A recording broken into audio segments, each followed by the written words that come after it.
जय हिंद बच्चों। क्वेश्चन है, which of the following statement is not correct about cloning vector. पहला स्टेटमेंट है, ori is a sequence responsible for controlling the copy number of the linked DNA. Copy number. Second option है, selectable marker selectively permitting the growth of non transformant. Third है, in order to link the alien DNA, the vector needs to have single recognition site for the commonly used restriction enzyme. Fourth of statement है, the ligation of alien DNA is carried out at a restriction site present in one of the two antibiotic resistant gene.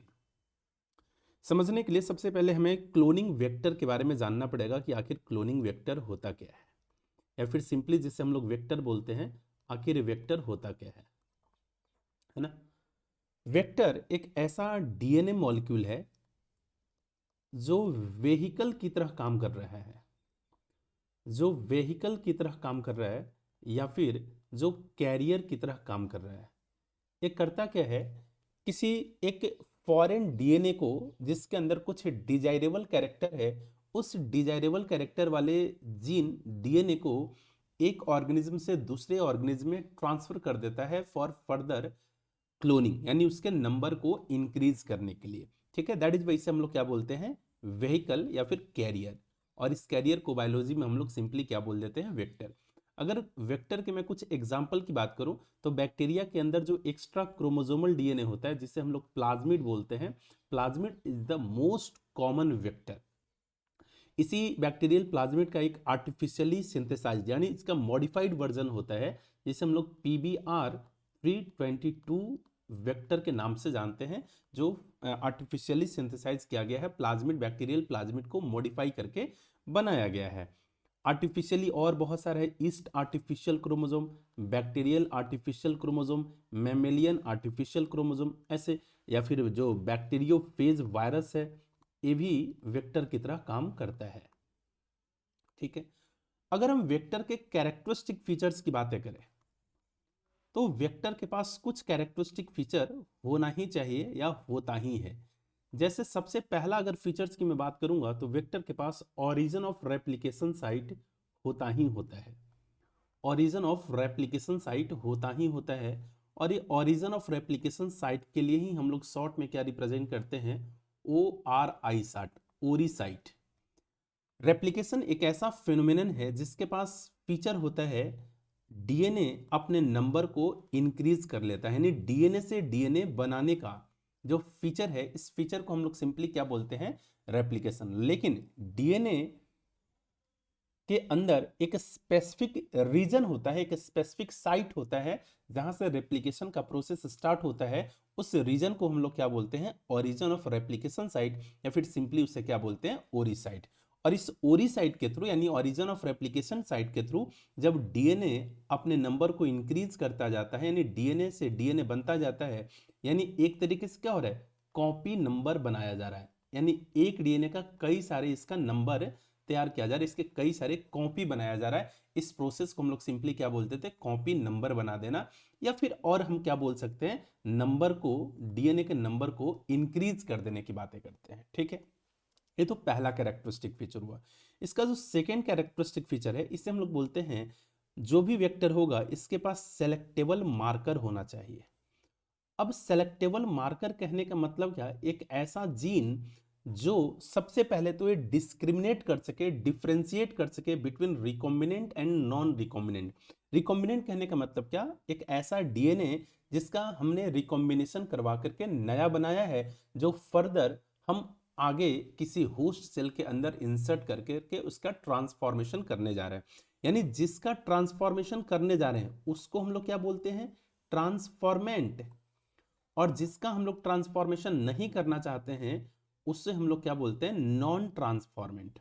यानी selectable marker एक ऐसा gene होता है जो transformant और non transformant के बीच में डिफरेंशिएशन करता है, और ट्रांसफॉर्मेंट का तो ग्रोथ होने देता है, यानी इसका ग्रोथ तो होने देता है, लेकिन नॉन ट्रांसफॉर्मेंट का ग्रोथ होने नहीं देता है, यानी यहां पर इसका ग्रोथ होने नहीं देता है। इस सेलेक्टेबल मार्कर का एक बहुत यूनिक फीचर है।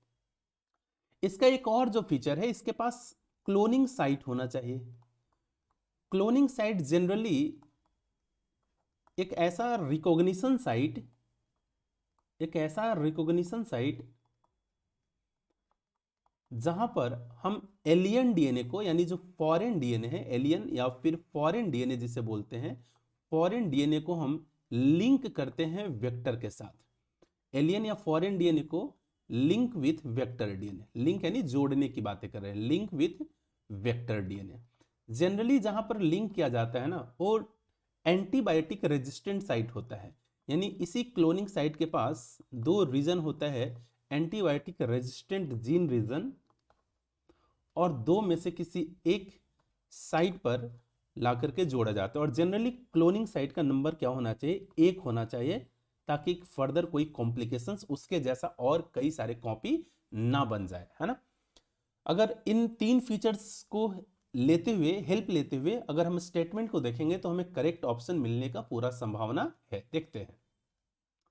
पहला है ORI, ORI is a sequence responsible for controlling the copy number. Copy number यानी नंबर इंक्रीज करने की बातें कर रहे हैं ऑफ द लिंक्ड डीएनए, है ना। लिंक्ड डीएनए यानी जो फॉरेन डीएनए है, एक तरीके से फॉरेन डीएनए को हम वेक्टर के साथ जोड़ते हैं।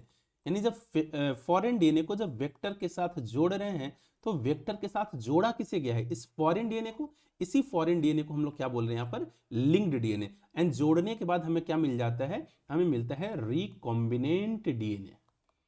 जब दोनों को आपस में जोड़ देते हैं तब हमें क्या मिल चुका होता है, रिकॉम्बिनेंट डीएनए। यानी पहला स्टेटमेंट बिल्कुल सही है। और अगर आप इस पॉइंट से देखेंगे, first origin of replication site से देखेंगे, तो पहला स्टेटमेंट बिल्कुल सही है।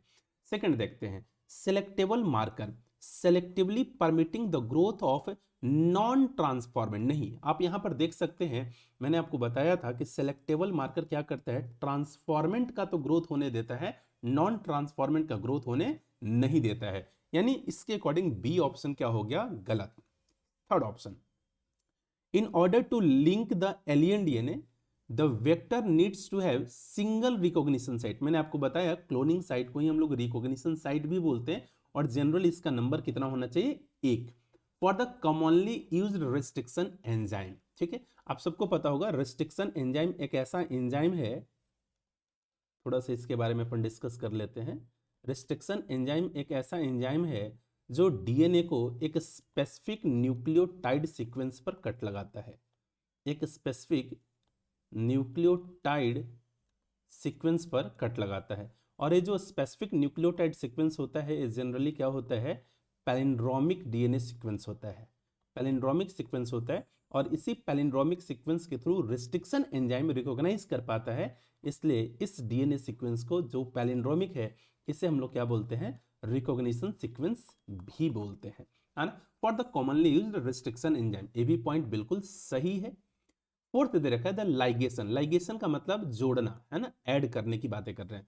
The ligation of alien DNA is carried out at a restriction site. बिल्कुल, यहां पर मैंने आपको बताया कि क्लोनिंग साइट जहां पर रिस्ट्रिक्शन साइट है, यहां पर जोड़ा जाता है present in one of the two antibiotic resistant gene.